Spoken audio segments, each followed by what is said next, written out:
반갑습니다. 산골짜기 TV 홍근대 목사입니다. 피난처에 대해서 최근에 제가 좀 바뀐 생각들이 있기 때문에 그런 부분을 좀 공유를 하려고 합니다. 종종 피난처를 만들고 계신 분, 또 관심 있으신 분, 또 찾으시는 분, 이런 분들의 이야기를 듣고 또 그런 분들과 만나기도 하고 그렇습니다.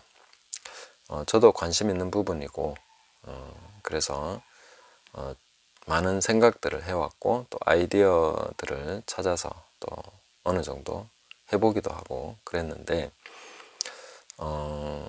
궁극적으로 우리가 어떤 도망쳐서 숨을 수 있는 피난처라는 그런 개념으로 나간다면은 거기는 사실 이 시대에 그런 장소나 공간을 만들어내기는 거의 불가능하다.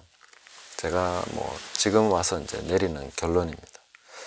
왜냐하면 기술적으로도 많이 발전이 돼 있고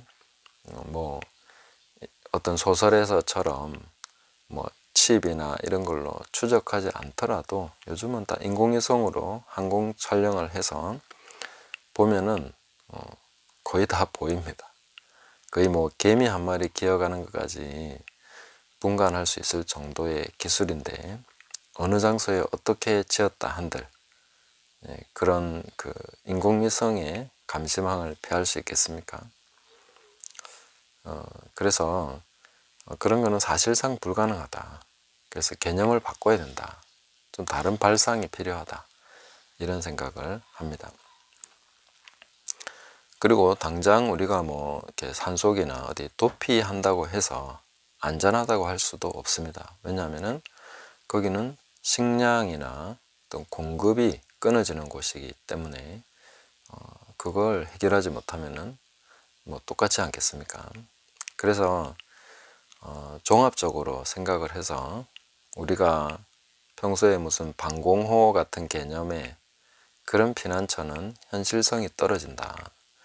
그러나 꼭 필요한 어떤 부분은 있다고 생각을 합니다. 위급한 상황은 늘 있기 때문에.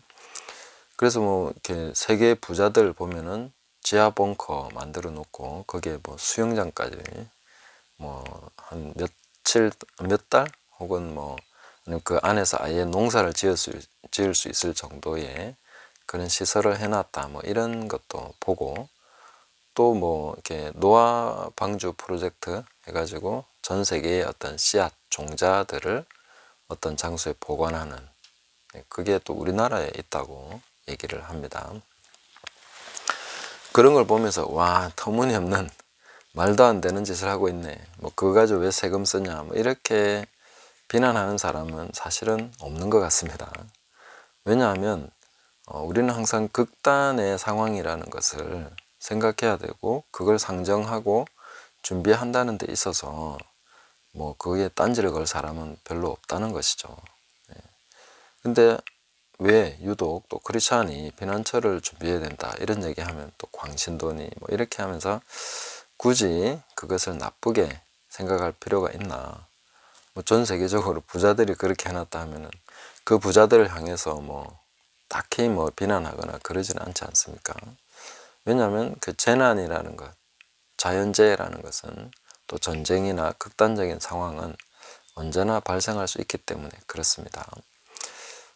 그러나 우리가 좀 더 지혜롭게 진짜 유용한 그런 피난처를 만들어가는 것은 굉장히 필요한데 발상의 전환이 필요하다 하는 것입니다. 저는 제일 첫 번째로 우리가 생각해야 될 것은 땅을 확보해 놔야 된다. 어쨌든 농사를 지을 수 있는 땅이 있어야 된다는 거죠. 자급자족할 수 있는 그 자급자족이라는 것은 시간이 많이 걸리지만 어쨌든 땅이 없으면 그 시도조차 할 수 없는 것이기 때문에 그거는 충분히 고려해야 된다 이렇게 생각을 합니다. 도시에 살더라도 항상 땅은 좀 필요하다 그렇게 생각하시고 주말 농장이나 이렇게 해서 하시라고 제가 종종 권면을 드렸는데 어떻게 하고 계신지 모르겠습니다.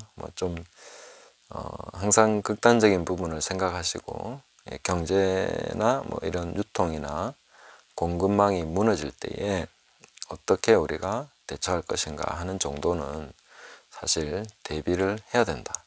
그거는 현실적이고 극히 상식적인 문제라고 봅니다. 다들 굉장히 바쁘셔서 거기까지 생각을 못 하시는데 뭐 공급망이 끊어지는 거는 순식간입니다. 지금 중국도 보시면 그렇고 우리나라도 코로나 그 팬데믹이 발생했을 때 당장에 그 문제가 발생하지 않습니까? 그래서 뭐 베란다 텃밭을 만들든지 아니면 시골에다가 땅을 어느 정도 확보를 해서 농장을 차리시든지 뭐 그런 관리 정도는 염두에 두시고 아니면 그런 사람들과 잘 네트워크를 해서 뭔가를 대비하는 그런 거는 꼭 필요하다 이렇게 생각을 합니다. 그리고 저는 성경적으로 우리가 발상전환이라는 것은 갈대상자 우리가 생각을 해보면 극한 환란의 시기였습니다. 남자가 태어나면 다 나일강에 던져버려라. 그런데 많은 아이들이 그때 죽었을 것입니다. 모세가 태어났을 때 어떤 일이 일어납니까? 발상의 전환이 일어나게 되는 거죠. 숨기다가 이제 갈대상자를 띄웁니다. 이 발상의 전환은 사람이 아니라 하나님이 그렇게 하신 것이죠. 그 히브리인의 자녀들을 아들들을 죽이는 바로의 왕궁에 모세가 들어가서 그 히브리인 중에 히브리인인 모세가 들어가서 거기서 성장하게 되는 거죠. 저는 이것이 환란 때에 굉장히 중요한 하나의 비유가 될 수 있다라고 생각을 합니다. 우리는 항상 외곽으로 도피해야 된다 이런 생각이 있는데 그러나 발상을 바꾸면 그 한복판에서 가장 그 환란의 그 소용돌이의 중심이 되는 거기서 오히려 안전할 수 있다. 그걸 생각을 해야 된다는 것이죠. 모세도 그렇고 다니엘이나 요셉도 그 한복판에서 성장을 하고 거기서 하나님 역사를 보게 되는 그런 하나님의 사람들로 세워지지 않습니까? 그래서 마지막 때의 피난처라고 해서 우리가 물론 카타콤과 같은 그런 장소도 필요할 수 있습니다. 그러나 지금 이 시대에는 카타콤이라고 해서 안전할 수 없고 또 그런 장소는 굉장히 추적당하기 오히려 쉬운 숨을 곳이 없는 그런 시대를 우리가 가고 있기 때문에 그런 생각은 좀 비현실적이다라고 생각을 하시고 오히려 담대하게 중앙으로 오히려 대담하게 드러내놓고 우리가 무엇을 하는 사람인가 하는 것을 좀 더 지혜롭게 추구하면서 오히려 세상 문화를 선도하고 더 앞서가면서 그런 사람들에게 삶의 의미와 목적과